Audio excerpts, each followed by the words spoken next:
Astaga, bener-bener. Ini izin bang. Aduh. Aman nggak? Oke, Bang Dio, maaf mendekat Bang Dio. Nah, biar mantap. Sama aja nah gitu. Anak juga baru kenal sama ini nih. Wah, baru kenal tapi udah bersahabat ya. Ya udah bener.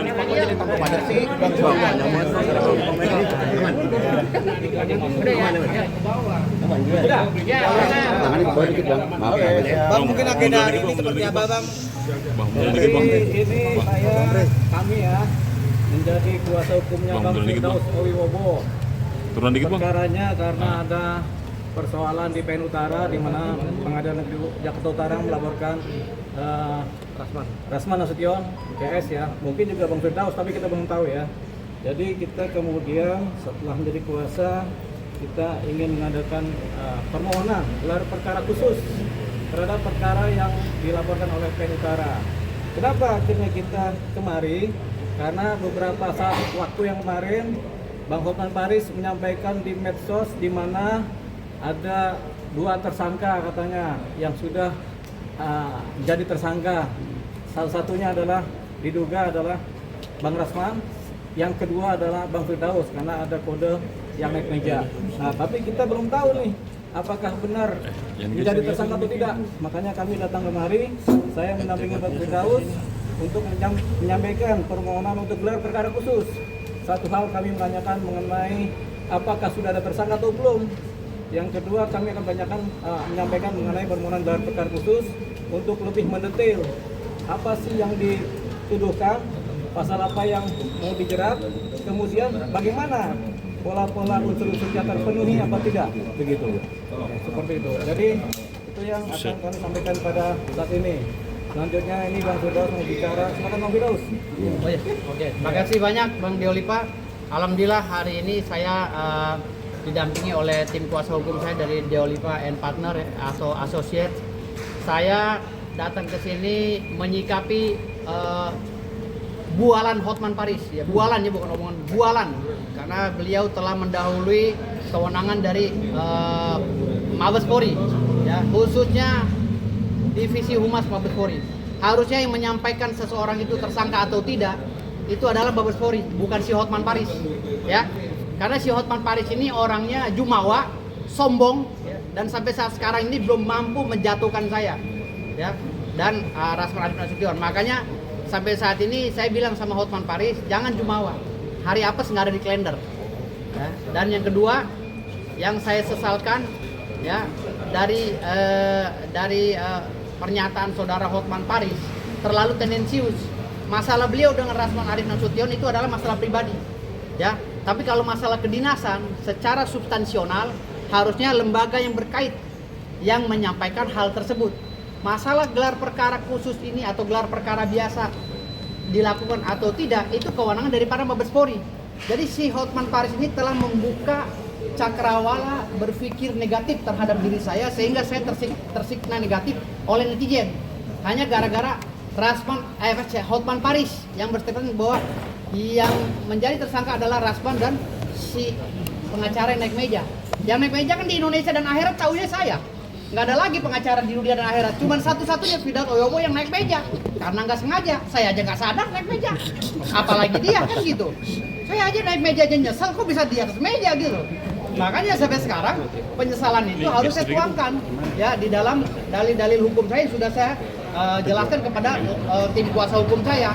Jadi yang ketiga ya, pejabat publik tidak boleh memenjarakan rakyat.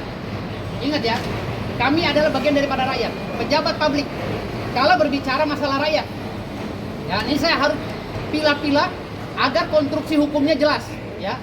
Pejabat publik setingkat ketua pengadilan Jakarta Utara tidak boleh memenjarakan rakyat karena ada putusan Mahkamah Konstitusi. Kalau saya ditetapkan tersangka sebagai pelanggar KUHP ya, Kitab Undang-Undang Hukum Pidana. Tetapi kalau saya ya ditetapkan tersangka karena telah melampaui batas sidang kode etik, artinya saya dianggap sebagai advokat dan tidak mungkin saya menjadi tersangka karena dasar hukumnya KUHP. Pastilah tentunya melalui mekanisme sidang etik melalui Kongres Advokat Indonesia. Tetapi sampai hari ini sidang etik tidak pernah terlaksana di Kongres Advokat Indonesia, dan surat pemecatan saya pun tidak pernah diberikan. Dan sekarang sedang bermasalah RDP di DPR RI, sedang bermasalah judicial review di Mahkamah Konstitusi dan Mahkamah Agung, dan sedang bermasalah di Komnas HAM, di Ombudsman dan lain-lainnya. Jadi semua yang bermasalah ini jangan dulu diterapkan karena proses perdatanya sedang berjalan sesuai dengan Perma nomor 2 tahun 1956. Jadi jangan coba-coba menerapkan pasal-pasal kepada saya tentang KUHP karena saya ini advokat. 4 pilar penegak hukum catur bangsa.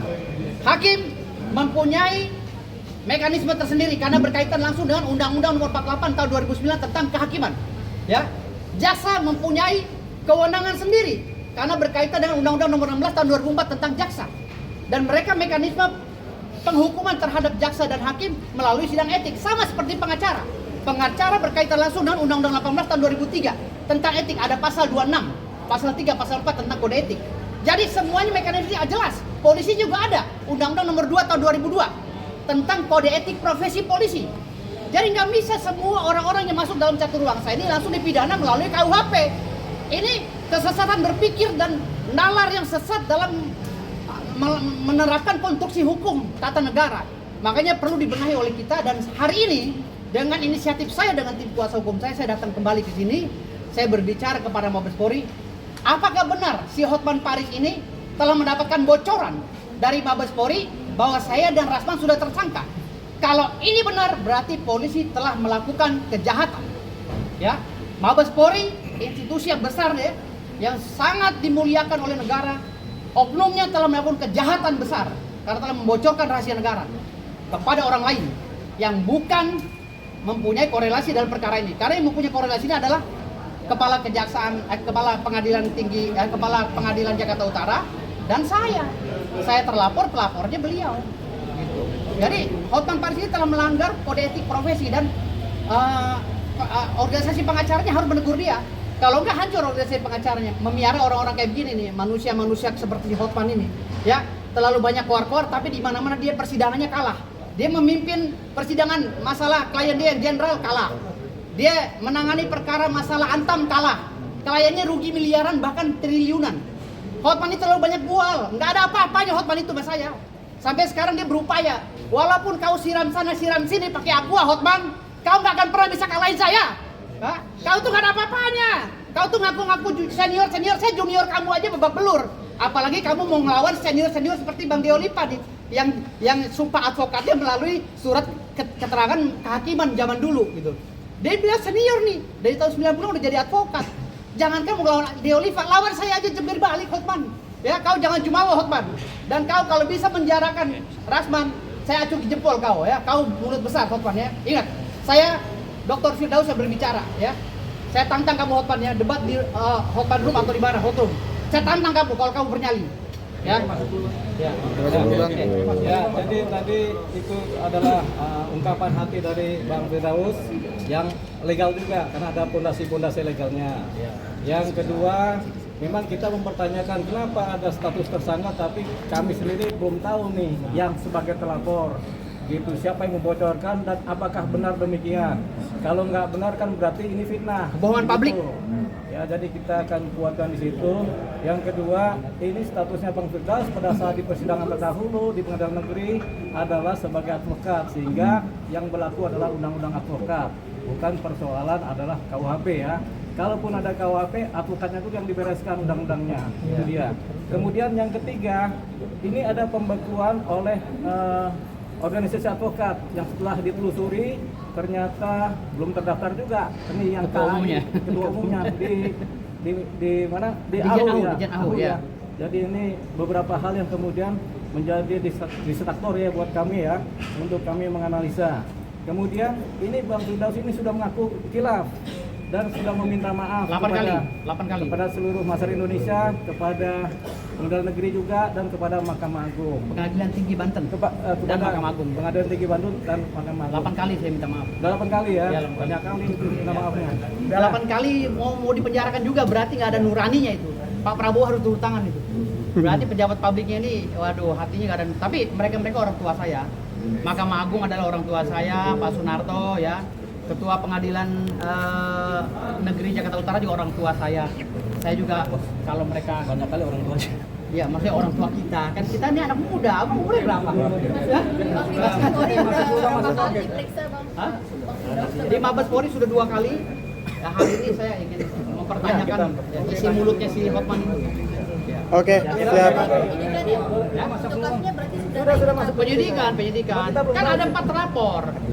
Rasman, saya, Eli Daniti sama istrinya Rasman. Kan yang pertama-tama teriak, halo, ribut, itu kan istrinya Rasman. Gitu. Jadi ya siapa yang menjadi, tapi kan nggak mungkin bisa ditersangkakan Bang Rasman juga karena beliau saat itu masih advokat. Walaupun dia sudah terdakwa kan. Advokat yang bisa dipecat apabila advokat telah dipidana sekurang-kurangnya 4 tahun. Kalau di bawah 4 tahun nggak bisa dipecat oleh siapapun. Oke, siap. Thank you, Bang. Oke.